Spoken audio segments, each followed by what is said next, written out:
an astronomer. Why is the sky blue? Well, the quick explanation of why the sky is blue is because of how light from the sun interacts with the Earth's atmosphere. But to really explain this, we need to know a bit more about light itself. The white light from our sun is actually made up of a whole range of different colours, which we see for ourselves when we see a rainbow in the sky. Scientists call this rainbow a spectrum. Each of these colours has a slightly different wavelength. Red light has the longest wavelength we can see, while the wavelength of blue light is much shorter. So how does this all tie into the colour of our sky?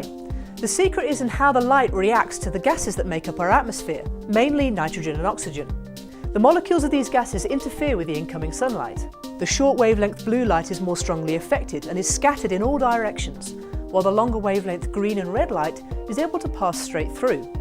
As you look at the sky, you're seeing this scattered light, and so the sky looks blue. So if the atmosphere scatters blue light more effectively than red light, then you may wonder why sunsets look red. The answer is twofold. Firstly, when you look at the sunset, you're looking toward the sun, not away from it. So while the blue light has been scattered away, you're looking at the redder light that passes straight through the atmosphere to your eyes. Secondly, the sun is low in the sky, and so the light is forced to travel through much more of the atmosphere than it does at midday.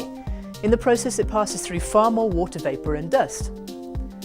Water vapour and dust both absorb the short wavelength blue light, while letting the longer wavelength red light pass straight through to your eyes. Astronomers are using the principle of absorption to study the atmospheres of planets around stars many light years away. Different molecules absorb different wavelengths of light, making a unique pattern in the spectrum, like a fingerprint that we can use to identify the molecules. By identifying these fingerprints in the light from distant worlds, we can even tell what the atmospheres are made of, even from billions of miles away.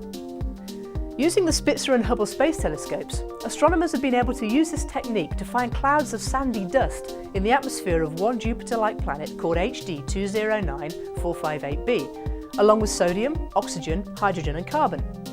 The hope is that someday soon we may even be able to tell whether a distant planet has life or not just by looking at its spectrum.